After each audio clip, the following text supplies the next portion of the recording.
Magandang araw sa inyong lahat.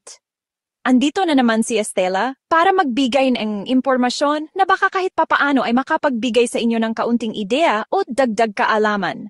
Bago ko simulan, gusto ko lang sabihin na gumagamit ako ng AI technology para mas malinaw at mas maganda kung maipaliwanag ang mga paksa na tinatalakay natin dito. Kaya kung mapapansin nyo na may mga larawan, lugar, at mga taong lumalabas sa video, layunin nito na mas maging enjoyable at mas malinaw ang ating usapan. Kaysa ako mismo ang haharap sa camera.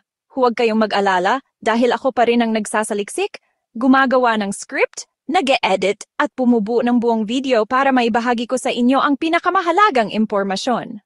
Maraming salamat sa patuloy na pagsubaybay at tara't! Simulan na natin. Simulan natin sa ating unang prutas. Ang vitamin C ng bayabas ay nagpapalakas ng ugat at nagpapaganda ng daloy ng dugo. Kaya mas maganda at mas matigas si Manoy kapag kailangan. Gaano kadami? 1 cup araw-araw. Tip, mas masarap kainin ng hilaw o gawing juice na walang asukal. Kung gusto mo naman ng prutas na pampagaan ng tiyan at pampaganda ng hormones. Ang enzymes ng papaya ay tumutulong bawasan ang pamamaga sa katawan at pinapaganda ang hormone balance.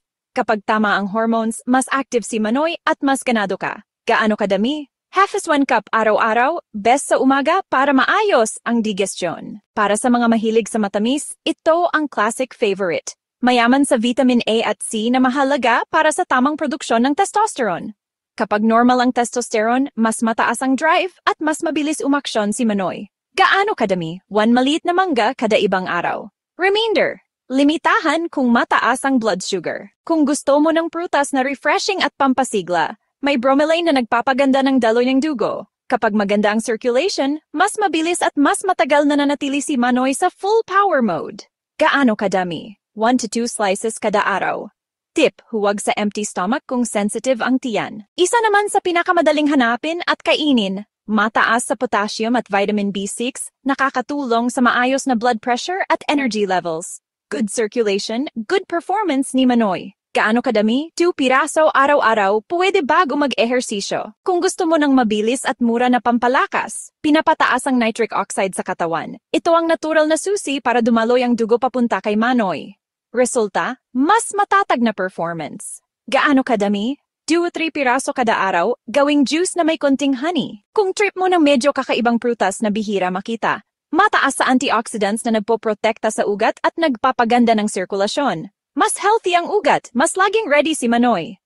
Gaano kadami? 1/2 cup? 2-3 eggs kada linggo kung season. Kung gusto mo ng creamy at healthy na prutas, may healthy fats at vitamin E na nakakatulong sa testosterone production at nagpapaganda sa sensitivity at stamina ni Manoy. Gaano kadami? 1/2 avocado? 3 to 4 eggs kada linggo. Kung gusto mo ng medyo exotic at medyo maasim na flavor, may antioxidants at natural relaxant effect, less stress, better mood, mas ganado si Manoy.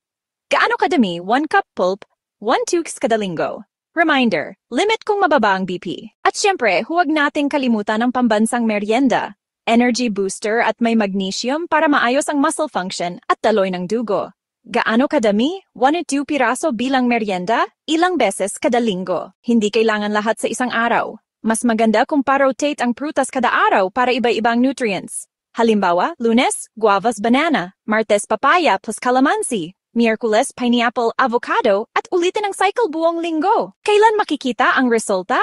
Sa consistent na pagkain at healthy lifestyle, 2-3 buwan bago tuluyang makita ang full effect sa sperm quality. Pero ang dagdag na energy at libido ay pwedeng maramdaman as early as 2 to 4 linggo. Paalala! Sino ang dapat mag-ingat? Diabetic, pre-diabetic, limitahan ang mangga, papaya, pinya.